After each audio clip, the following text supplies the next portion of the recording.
you for joining me in my Norfolk, Massachusetts garden. I'm Liz Davey, and this is a walk in the garden and being filmed by NCTV, Norfolk Community Cable Television. I'm standing in my herb garden, though it looks like a flower garden today, because I do grow some roses in this garden. This is an old-fashioned rose, and it's very fragrant, and it was used for perfume. And I like it for garnishes. It is very hardy, and it blooms once only, but it's a nice addition to the herb garden. It would be classified as an edible flower. I have lots of herbs in the garden. I've added a few more this year. I cleaned out a bit around the herb garden. We were getting too much shade. It's a little shady now, but not nearly as bad as it was. We trimmed the tree that's behind me, the cherry tree, which was supposed to be a dwarf, by the way, and is not, and cut down some of the bushes that were around at the sides of the herb garden.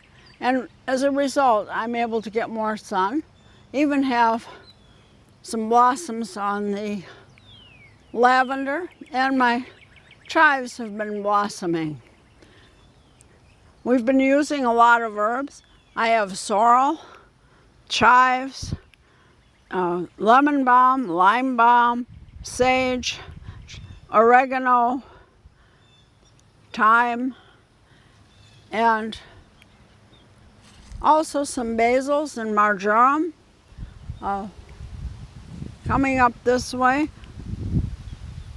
some more flowers that are edible flowers, sweet william and heliotrope. Again, we have some lavender here.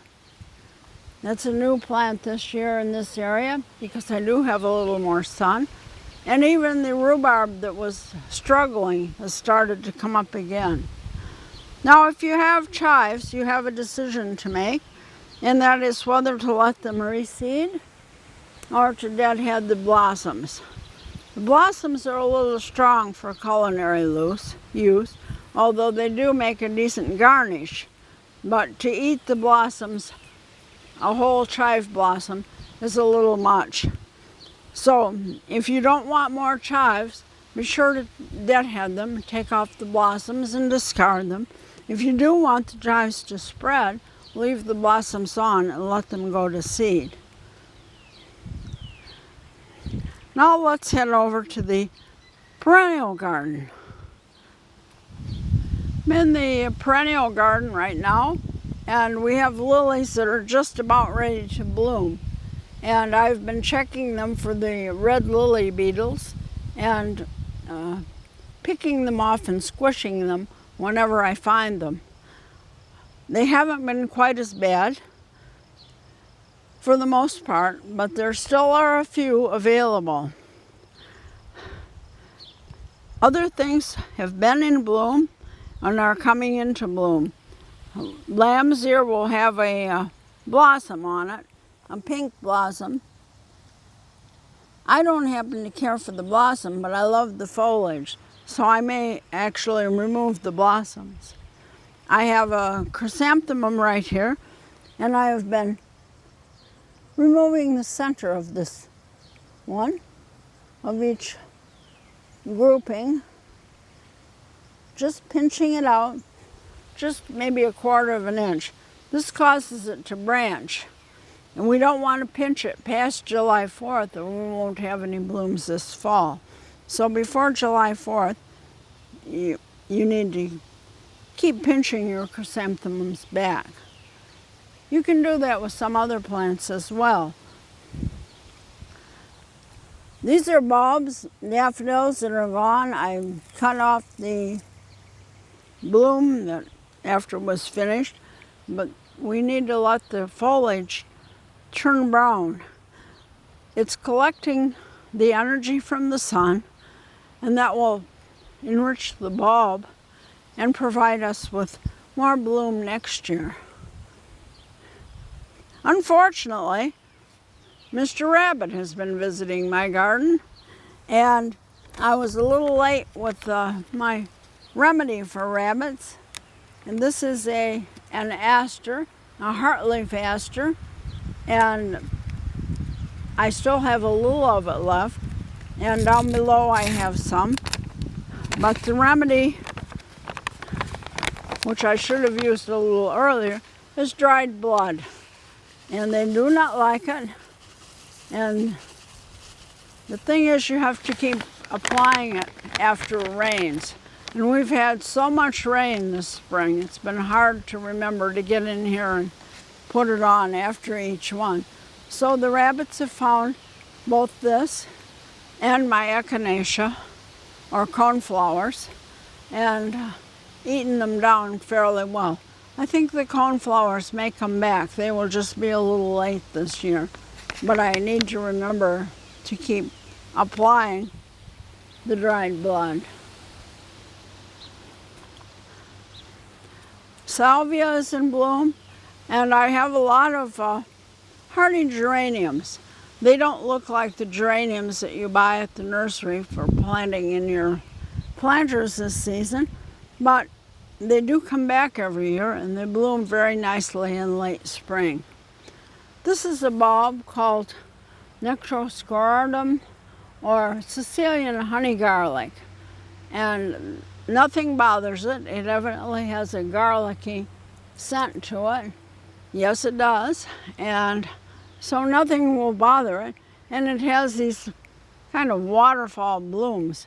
It has just finished blooming, and when it turns brown, again, I will cut that back. Baptisia has finished as well. Daylilies and daffodils are a great combination. This is a daylily, and the daffodil is behind it. And the foliage is dying down, and this kind of hides the foliage from the daffodil as it turns brown. Once it turns brown, I can remove it from the garden. I have a lot of daffodils, and so I will have some empty spaces in the garden, and those are places I can add annual plants as the season goes on. Oriental poppies have been in bloom, and we've got a couple more buds on this. This has been a very nice one this year, this apricot color. And I will leave these spent blooms to turn brown, and then I'll cut them and use them in fall and winter arrangements. We're getting a little wind, right? Coral bells kind of complement the pink of the poppies. But the oriental poppy itself, once it's finished blooming and the bloom stalks turn brown, the foliage will completely die back. It does not mean that the plant is dead. It just takes a rest over the summer. The foliage will come back in the fall, but it won't bloom again until next year. You will be able to put some annual plants around where it was until it comes back up in the fall. We have a hummingbird over on the delphinium. We did. Maybe it'll be back. That would be nice. I have a butterfly bush. This one's getting a little overgrown. I will probably need to think about dividing it next year and maybe sharing it with some other friends. A knockout rose, and this one was peculiar in that it has a stem that has a bright red bloom. Why, I don't know. The same bloom stem has a pink bloom, but I'm also getting a darker pink bloom. Just one of the mysteries of gardening. Again, this is the delphinium, and we did have a hummingbird over here a little bit ago. I'm very pleased with this one. I've never really been that successful with it. This year I seem to be. I'm not sure why. I did put some wood ash around this spring, and I suspect that it likes things a little less acid than what we normally have. And the wood ash provided that extra alkalinity and allowed it to come into full bloom. I'm hoping to continue that in another year and perhaps see it expand.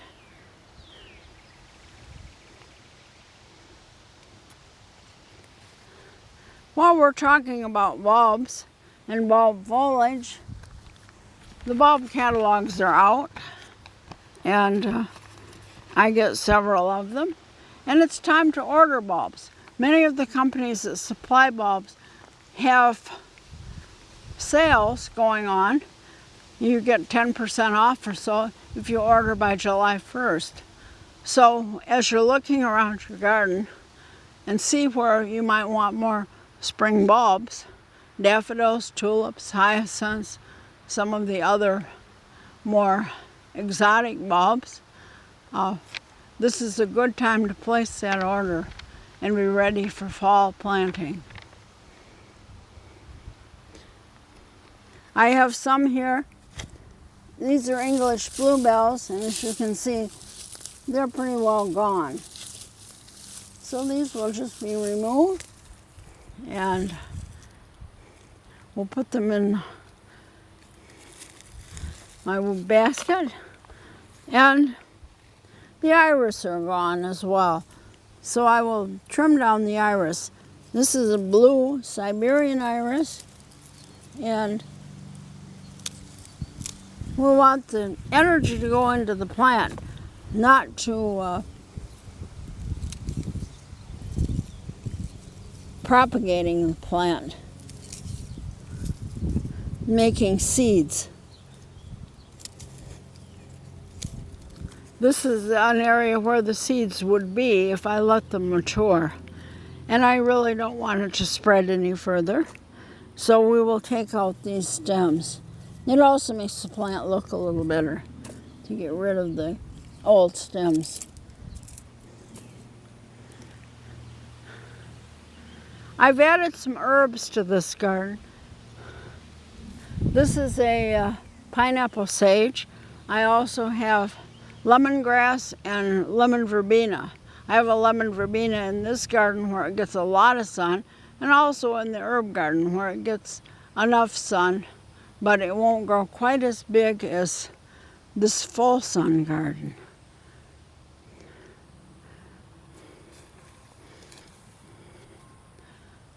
Moving down this way, I had another poppy, and this one is already finished.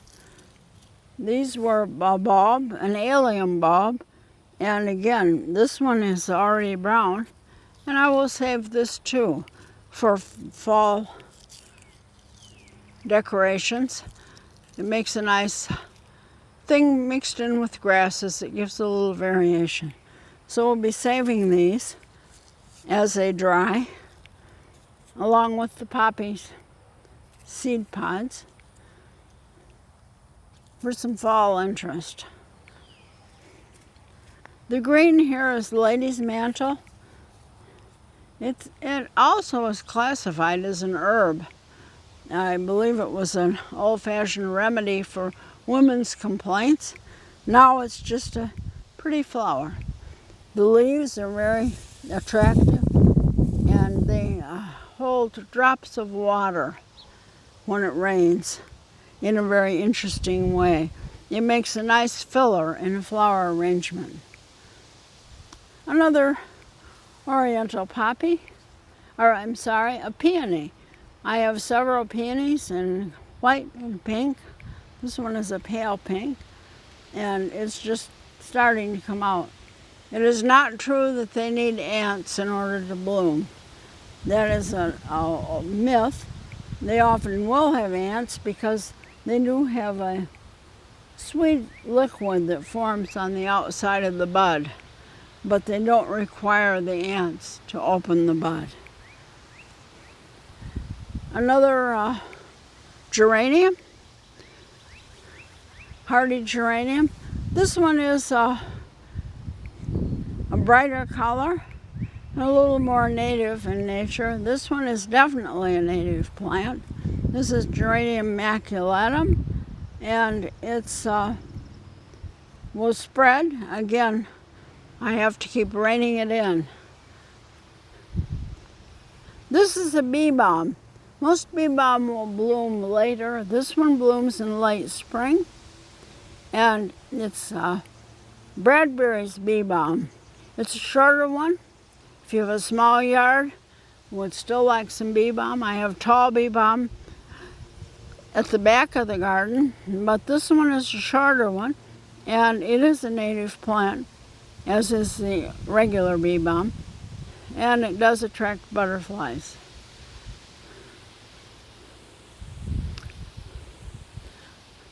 I have Mardigan lilies. They are early blooming lilies, and I have them here in the sun, and I also have some in the back in the shade. They seem to not be too choosy about whether they have sun or shade, so you could probably plant them just about everywhere. The Nepeta is in full bloom right now. This is a lovely filler plant too, and once it is finished blooming, if you shear it back, you will probably get a secondary bloom later in the summer.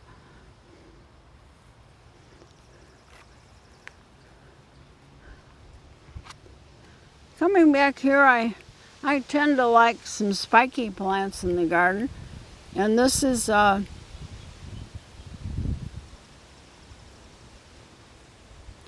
spiky one, and it will turn blue. Echinops or Rigoron, both are spiky, and again they add a lot to a floral arrangement if we pick them when they turn their bright blue color. These iris have gone, and I've already cut them back. I'm getting some brown stems on these, and you can cut the foliage back to get rid of any spotted pieces. It just makes the garden look a little better. Now let's head down to the vegetable garden and see what's going on there. I got my vegetable garden started a little late this year due to weather conditions, a lot of rain and cool temperatures.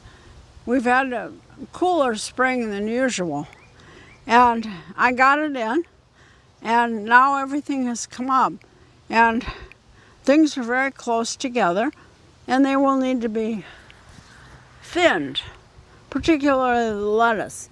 This is lettuce, and you can see it's very close together, and so we'll be thinning that out when it gets just a little bit bigger.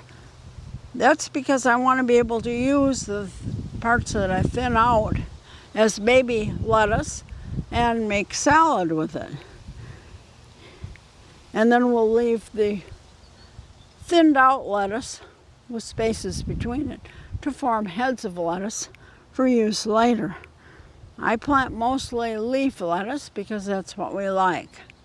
We're not big iceberg fans. The same is true of the herbs and the flowers. Many of the flowers, when they reach a little larger size, can be moved over to the perennial garden to fill in where the bulb foliage has ripened and been removed. I have zinnias and calendula, and I think some larkspur and a few other flowers that have come up. And again, will need to be thinned in order to grow properly. We also had an attack on the baby maple trees. The maple seeds were really profound in their drop this spring, and those little airplanes all are a seed, and they've grown in my garden because I do have some maple trees nearby. And so we have just a whole lot of baby maple trees. So I need to get in here on some of these nice days and thin them out, and then I'll be able to use straw between my rows now that everything's up. But I will have to get rid of the baby maple trees before I add the straw. The beans are up, and we have some cucumbers up, but some of them didn't germinate real well. So I have some extra seed, and it's not too late if you have plants that did not come up as well as you thought they should. You can just go ahead and poke in a few more seeds.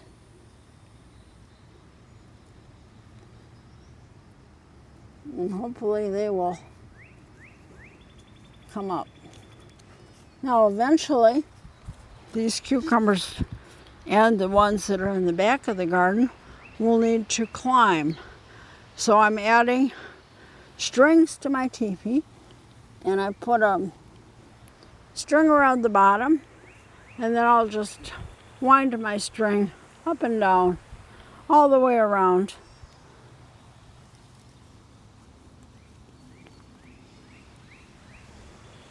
In order to give the cucumbers a good foundation for climbing. I've used an earth staple to hold down the string in the middle of each side so that it doesn't pop up. I've planted the broccoli that I started outside, and I have some dill that came up as a volunteer. I planted dill, but the dill that comes up from the seeds of last year's crop always seem earlier and better.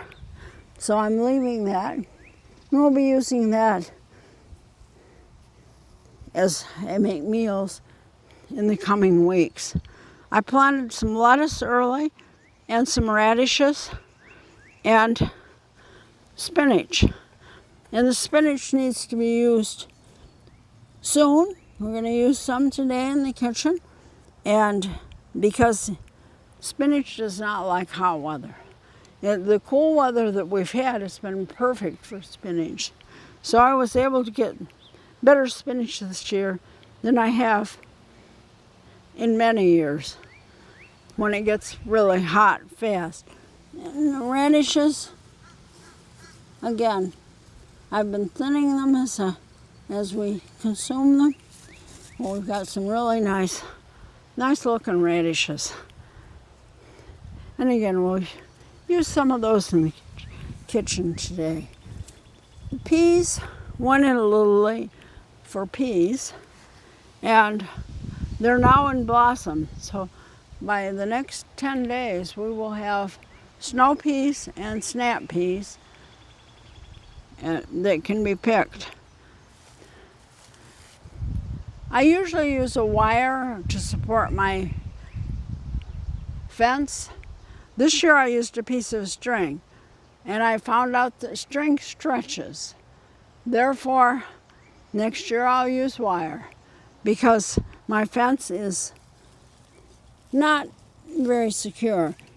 The peas are climbing it, but it's also lagging and not standing up real well. We'll still be able to pick them and use them, but next year I'll put a stronger wire across the top. One of the things that's been really good this year is strawberries. We like strawberries, but so do birds and chipmunks. Therefore, I use netting. And I've found the best netting for strawberries. They sell some that's about 1/4 of an inch. A bird can get their beak through that really easy. So I use inexpensive nylon dress netting. And I found that works about the best for the strawberries. I had hoped to plant a new row of strawberries this year, but my order got lost. So I didn't get the new plants. I didn't think I would have too many, but they've been remarkable in their harvest this year, which was a little unexpected. So maybe they've enjoyed all the water and the cooler temperatures. I've been working on narrowing my row of raspberries, and they are now in blossom, and we should have some raspberries probably around July 4th. Perhaps not as many as past years because I have thinned them, but we should have a few, which are always welcome. Again, I may need to put a net over those because they too are very, very much a favorite of birds, squirrels, and chipmunks. My fencing, I have a rabbit fence which has narrower openings near the bottom, and I also have an electric wire that is near the ground, midway, and high. The high one keeps the deer out, and the lower one helps with rabbits and chipmunks. However, I was finding the rabbits could jump through it, and that's why I put in the rabbit fence, which is what it's called, near the ground. So I have a double fence, and that seems to do a very good job of keeping most of the critters out of the garden. Now let's head on back and see what's going on in the shade garden and enjoy a little shade too. This is a little area of the garden that I don't believe I've ever shown on one of my shows, and the stone area is kind of a dry stream bed. However, when it rains, it isn't dry because the way our property falls, water comes right down the driveway and it has to go someplace. So we build a channel for it, and it goes down this way and soaks in along the way.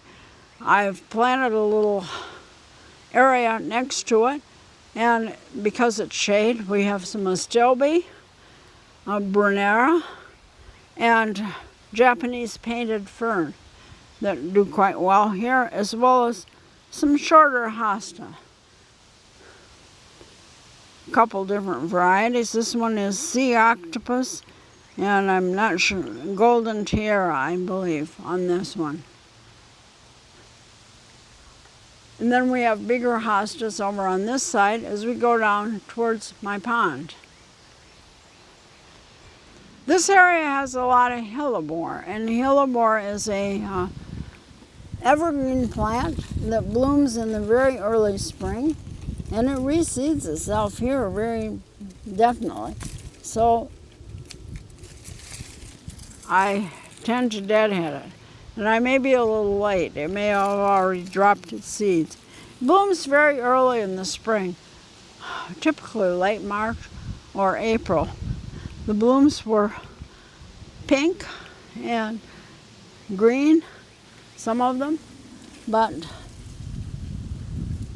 now it's time to cut off those old bloom stalks. And this is one plant I will not compost. It is a toxic plant. Oh, here's one with seed heads. And you can see where the seed capsules are. And these will open up and the seeds will spread. That's how I got so many of them. And I'm going to put these in the trash.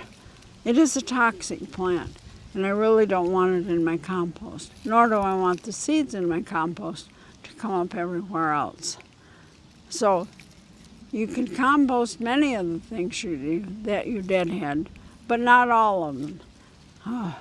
You need to be a bit discerning of what you put where. Now let's head back to the pond. Always a good place to spend some time. The mountain laurel has been really lovely this year. This mountain laurel was crushed when a tree fell several years ago, and I kind of propped it up and fastened it back together as best I could, and it has responded well. We had some bloom this year, and I think we'll have more bloom even next year. There's also a large rhododendron here, and that has just gone out of bloom. If you wish, you can deadhead both the Martin laurel, which I probably will do, just because I want it to look a little better.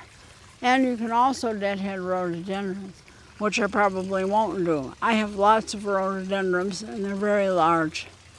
And I may remove some of the spent blooms on the lower portions, but it's just too big a task to do it, and it doesn't seem to bother them at all to leave the blossoms on.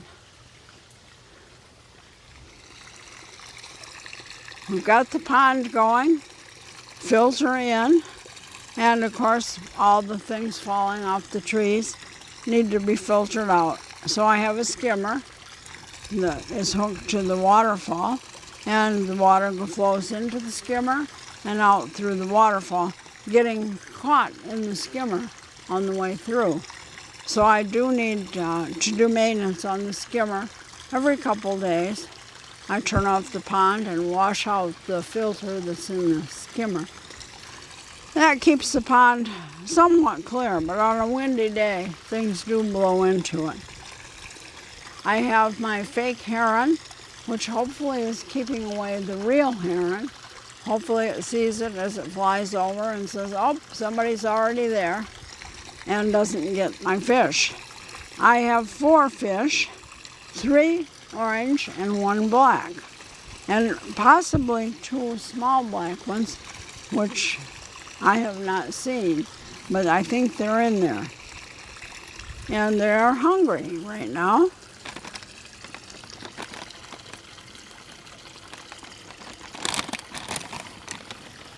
And it doesn't take them long to figure out where I feed them. And when I'm out here standing here, they'll come, and here they go. They find the food. Every spring they have to kind of be trained again that someone is going to be feeding them. And then whenever anyone walks up here, they will swim right over and wait for the food. There's the blackfish. You can see him when he goes by an orange fish. But other than that, he's pretty stealth fish. These are caladium, which I started from bulbs in the house. They like it hot. And so I haven't even put them outside yet. We've had too many days in the 60s, and they would like it 70s and 80s. So I've set them out here, and in the next couple of weeks, I will be adding them to some of the gardens, probably around the other side of the pond, and through some of the other shade gardens. It's a shade-loving plant. One of the things that keeps me growing hosta, and I have some very large hosta, is slug magic. And slug magic is an iron compound, so it's fairly good for the soil. It's not a poison, but the slugs don't like it. And I start early with it. As soon as the hosta break the ground, I sprinkle some of the pellets around it. We still have some holes in leaves, but for the most part, this works really well.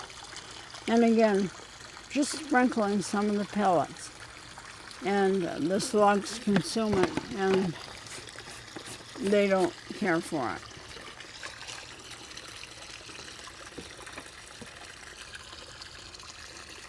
The other thing I use is deer spray, and I mix that up as needed and put on my old clothes to spray my hosta.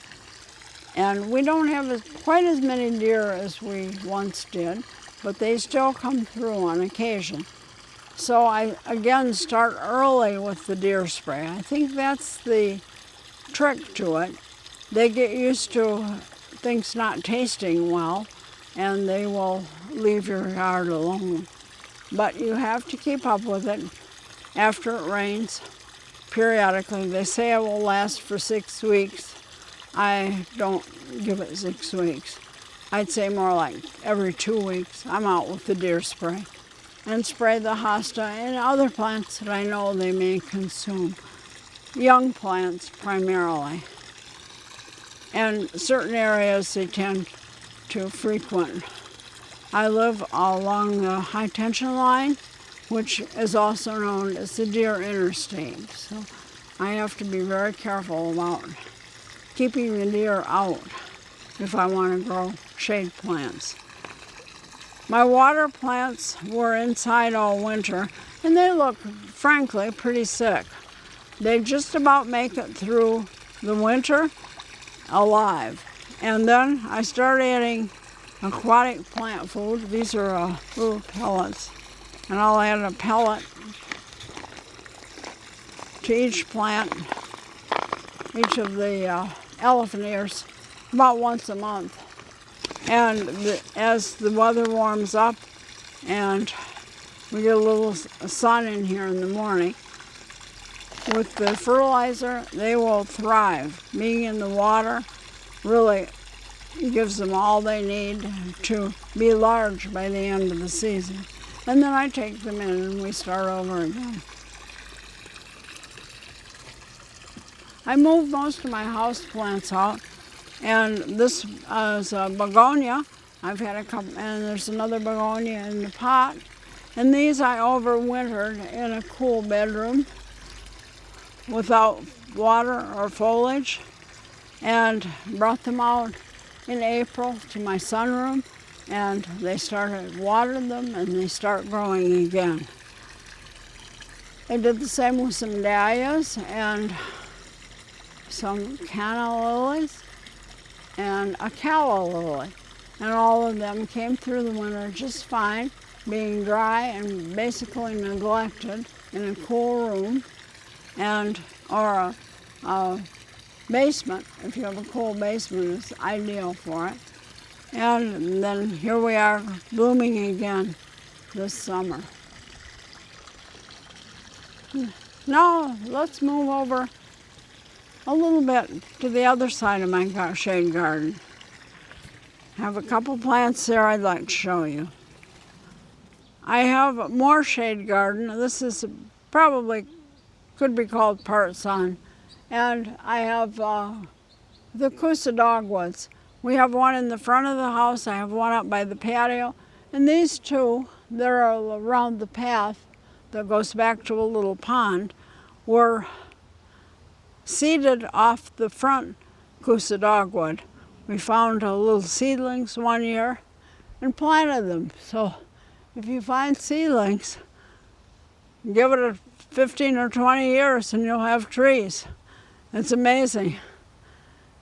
The white plant here is goat's beard, and I will be deadheading that when it's finished because it reseeds. And it has reseeded throughout this area before I realized its propensities to self-propagate. This is an astilbe, a white astilbe, and you'll notice the goat's beard kind of looks like an astilbe on steroids. It's a larger plant. It has nice foliage the rest of the season, but once these brown, they will come out of the garden. I have a number of hosta in here as well, and also some winterberry. The winterberry is just blossoming now. I have a male winterberry and a couple female winterberries, so we'll have red berries later in the fall. Over on this side of the garden, I have more astilbe and hosta and quite a few ferns. I did not plant the ferns, they just came and I encouraged them. So it is edited wildlife on this side. And I also have a summer sweet, which will have sweet blooms in the spring or in the summer, high summer, about August, and a number of other plants, uvularia and wild geranium that have just grown here. I've added to it here and there as we go. And up here, more of those martagon lilies. These I've planted, and these are a red one. And so they attract the hummingbirds as well, and butterflies. We've got a a little skipper on them right now. They add a lot of color in this area, where most shade gardens are kind of quiet. But there are a few things you can plant to get some color. Now let's go inside and see what we can do with some of the produce from the garden. The first thing I'm going to do today in the kitchen is use one of my roses. And this is another old-fashioned rose that blooms once. And what I want to do is make some candied rose petals. And what I'm using is meringue powder, which has been mixed up to be 1 egg white. Meringue powder is found in craft stores. Generally, some supermarkets might have it. A little paintbrush, but I've used that. And then I use a fine sugar. And this is a quick dissolve sugar. And it's often called bar sugar. So you might find it in the liquor store as well as the grocery store. And then I have a rosebud. And this one I like particularly because the petals are shaped like hearts. They're lovely little, especially some of the smaller ones are heart-shaped. And basically how to candy these, and violets and lilacs, roses are edible, is just to use the little paintbrush and coat them with the egg white mixture. I use the meringue powder because they are edible. And I'm just going to do a couple to show you how they go. And then we'll let these dry overnight. And then I pack them in a tin and put them in the freezer. And they will last for a year or so in the freezer. And you can take them out and use them on and to garnish cakes, cupcakes, cookies. They're unique. They're colorful without using food coloring. And they're tasty.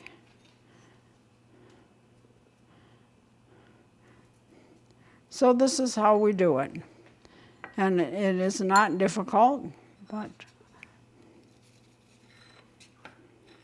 and you can do violets the same way, and lilacs, and other edible flowers. Pansies can also be done, and Sweet William or pinks, carnations. Any of the edible flowers can be done this way. Now, the next thing I'm going to do is make dessert. We're making dessert first. It needs to set. And I'm going to put about 2 cups of washed and hulled strawberries in my pot and mash them up with a potato masher. The goal is about 1 cup of crushed strawberries. So you start out with about 2 cups and you'll end up with about 1 cup.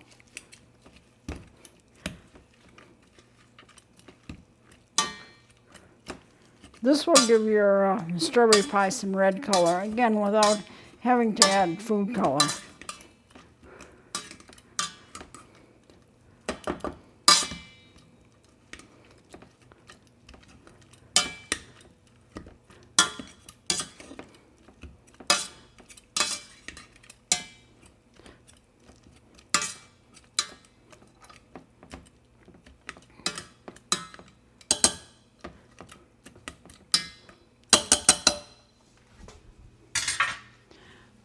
To that, I'll add 1 cup of sugar, 3 tablespoons of cornstarch,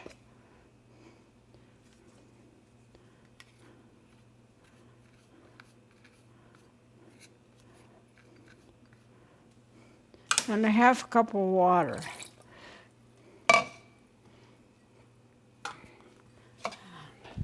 We can have a few dishes, which helps. And I'll stir this around, and the idea is to bring it to a boil and let it boil for about 2 minutes.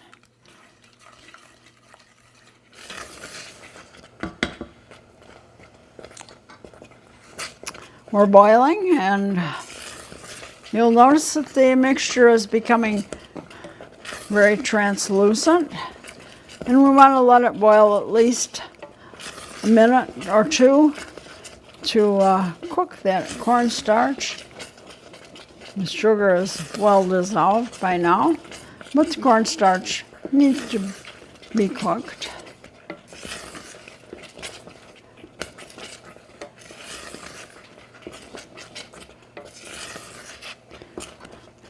And then I can turn off the stove and add the rest of the berries. Some recipes have you cool the mixture first. I am just going to add the berries. And this will coat them with the glacé mixture.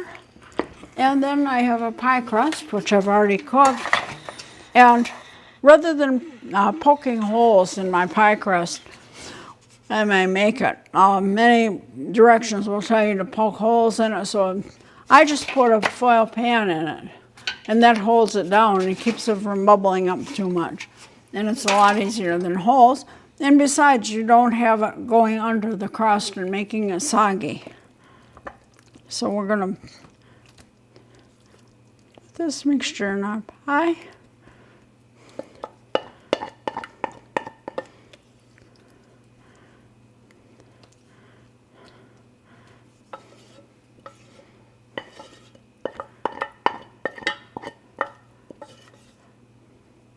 These are strawberries from my garden, 1.5 quarts of them.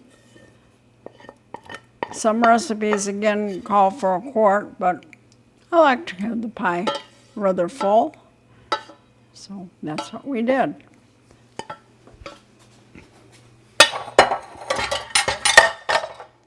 And then this we'll set it over here, but I will be putting it into the refrigerator to chill until supper time, and then I will add whipped cream on top. If we added the cream right now, it would immediately deflate, so we'll just leave it with strawberries and then put some puffs of whipped cream on the top as we serve it.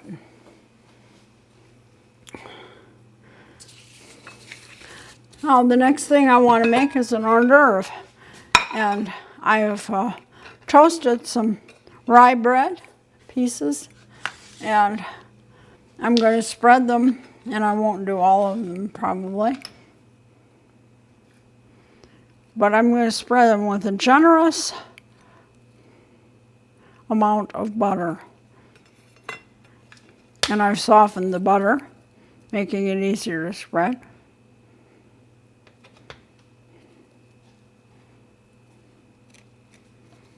And maybe we will do them all.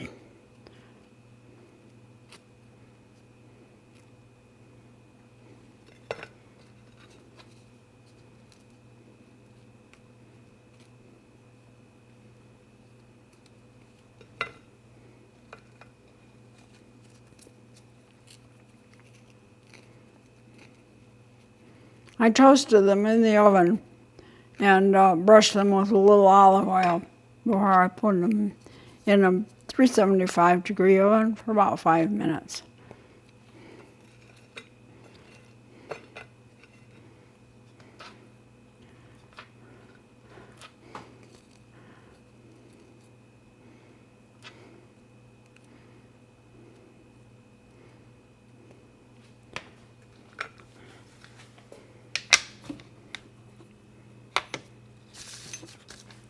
And then I'm going to stud them with thinly sliced radishes. Very easy spring hors d'oeuvre.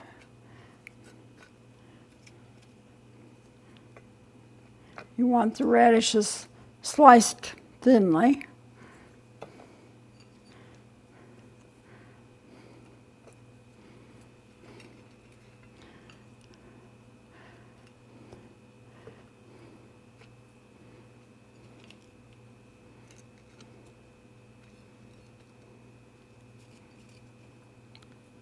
You'll notice the radish rows that I put in the middle with a little oregano as leaves.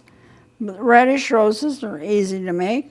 You just use a whole radish that's been washed and cut little slices down the side, and then put it in ice cold water and the petals will open up. But what makes this really work as an hors d'oeuvre, a little radish here, is coarse salt, and this is Maldon salt. And by adding a little bit of coarse salt to each one, you will find the radishes take on a sweet flavor, and some juice will come out of the radishes with the salt. But it really is a nice combination with the butter and the rye bread. And now I know why my parents always ate radishes with salt. So we have our radish hors d'oeuvre. And now for the main course, I've put some chicken on skewers that I've soaked, and I'm going to make a marinade for that. And I've used about a pound of chicken, and I'm going to make the marinade right in my measuring cup. And I have 2 tablespoons of lime juice, and I'm going to add about a teaspoon of lime zest,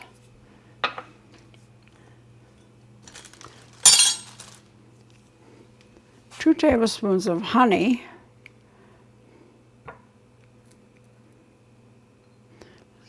honey lime chicken,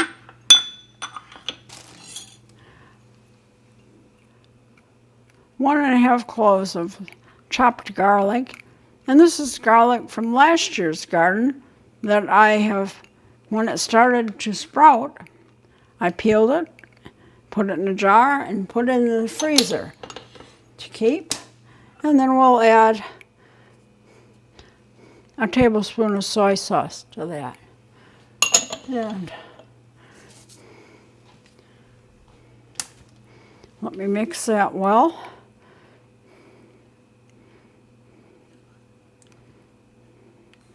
I'm going to add this over my chicken skewers.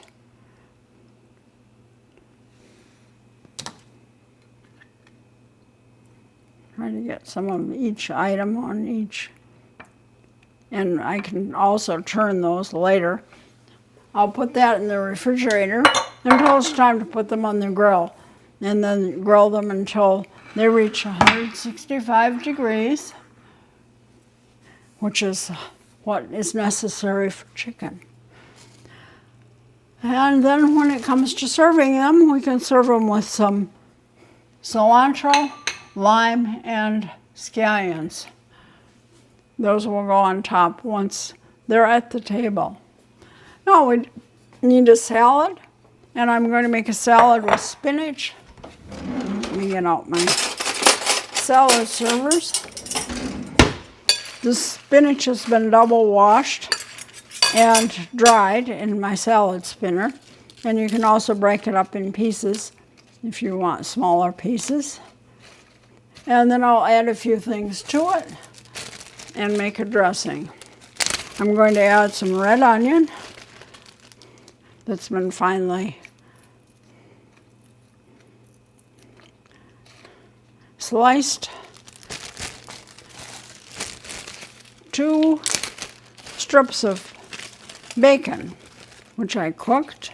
I did that in the microwave. If you're trying to stay cool in the summer, it's a great way to do it.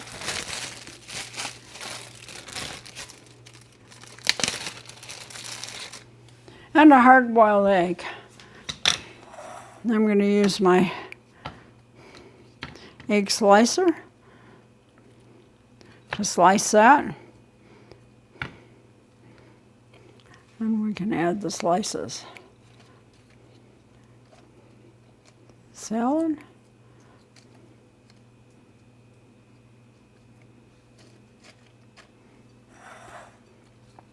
And I'll put that over here and make a dressing to go with it.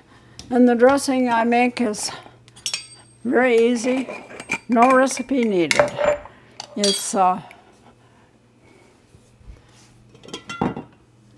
3 tablespoons of olive oil,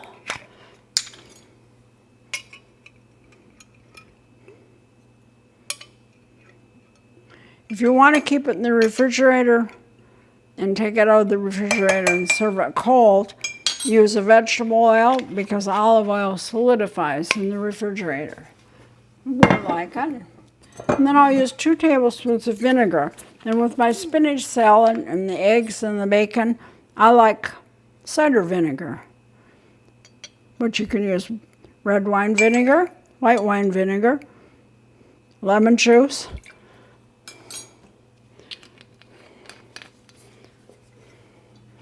and then I'll add 1 tablespoon of maple syrup. And you can also use honey. This kind of helps it stay together.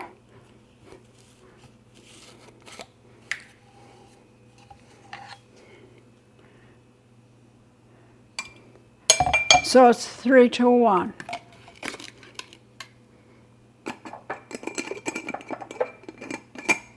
And I'm using a peanut butter jar. You can use any jar that you happen to have, but you need something so you can shake it. If you use red wine vinegar, you might want to add some seasoning. You can add a little mustard. This is just a basic vinaigrette. And we'll serve that with the salad.